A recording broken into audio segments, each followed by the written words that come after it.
Assalamualaikum warahmatullahi wabarakatuh. Perkenalkan, nama saya Ustadz Hamim Mustoli. Saya asli dari Cilacap. Assalamualaikum. Perkenalkan, nama saya Ana Lailatul Mutahharoh. Saya berasal dari Ponorogo.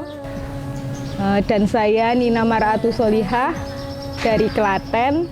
Kami di sini adalah seorang pamong, yang mana pamong adalah Yang namanya pamong itu benar-benar luar biasa. Jadi di sini pamong itu adalah sebagai pengganti orang tua.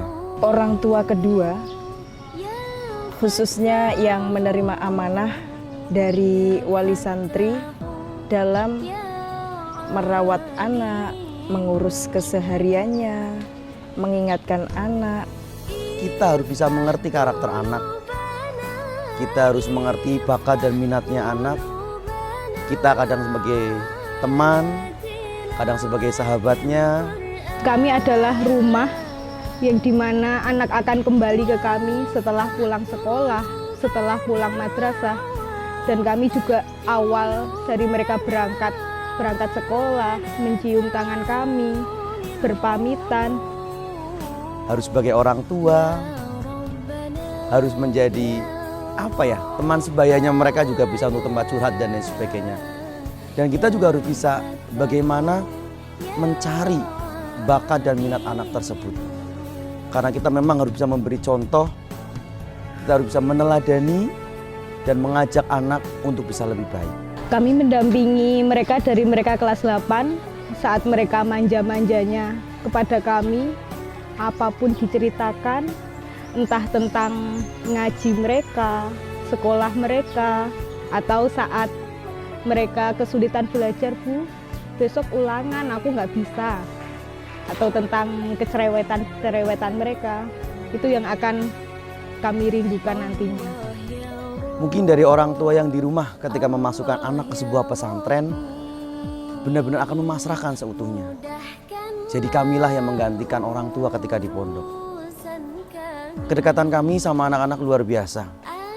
Kami berada di sini 24 jam, dari mulai mereka tidur sampai dengan tidur lagi. Kita harus bisa memantau perkembangan anak. Ada anak yang karakternya memang hobinya di lapangan. Jadi kita harus bagaimana sebagai pamong juga harus bisa mengetahui tentang ilmu bagaimana di lapangan. Ada anak yang hobinya membaca, ada anak yang hobinya bermain, bahkan ada anak juga hobinya menyendiri. Jadi kita harus bisa mengetahui satu persatu karakter anak, bagaimana kita mengajak anak untuk berinteraksi kepada kita, kepada teman, apalagi yang semisal dari luar Jawa. Itu secara pergaulannya harus benar-benar kita arahkan. Otomatis kendala biasanya dari segi bahasa. Nah, inilah gunanya pamong. Ketika mereka sakit, kita juga harus bisa menjadi orang tua, bahkan menjadi dokter saat itu. Bagaimana kita menekankan kepada anak bahwasanya di pondok itu banyak ujian, banyak cobaan. Tetapi adanya pamong di sini, sama-sama kita berjuang di sini. Ada kalanya ketika anak lagi kangen dengan rumah. Walaupun kita kadang-kadang sebagai seorang laki-laki, kita dituntut menjadi seorang ibu juga. Kita harus menyayangi, mengajak bersama. Apabila kangen, kita harus peluk dia. Kita ceritakan hal yang baik. Di sini pun kita sebagai pamong harus bisa menerima curhatan dari dia. Yang penting kita sebagai pamong bisa mengarahkan yang terbaik, mana yang harus diutamakan, kegiatan mandirinya, kegiatan wajibnya. Jadi anak itu akan merasa nyaman, merasa bahagia di pondok. Ketika sudah nyaman, kami yakin pasti dia akan terbaik di sini, memberikan yang terbaik, bahkan saya yakin akan berprestasi.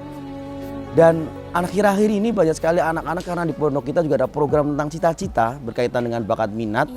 Akhirnya kemarin di Hari Santri Nasional kita mengadakan kegiatan, mereka upacara dengan kostum cita-cita mereka masing-masing.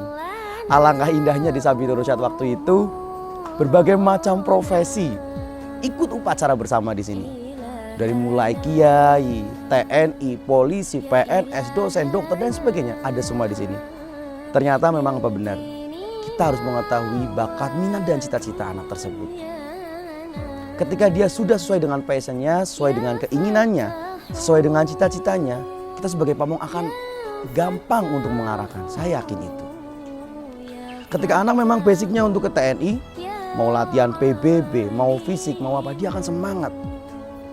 Ketika anak memang hobinya ke arah ustadz cita-citanya, ketika dia ngaji pasti dia akan semangat. Dan di sini kita juga harus bisa melatih kemandirian mereka. Mungkin kita harus mengajari mereka mencuci, harus mengajari mereka menyapu, bahkan menata lemari. Biasanya kelas 7 sepertinya masih lucu-lucu. Tapi kalau sudah kelas 9, 12, SMK itu pun mungkin sudah sesuai tertata baik, sudah bisa mengetahui apa yang akan mereka lakukan setelah ini. Kangen dengan masa-masa indah bareng kalian, entah main, entah saat Bu Nina, Bu Ana mengajarkan ketegasan dengan kalian. Bu Nina selalu berpesan dengan kalian, kasih sayang kami tak melulu dengan pelukan. Mungkin dengan ketegasan kami, itu juga kasih sayang untuk kalian. Semangat anak-anakku, Bu Nina, sayang kalian.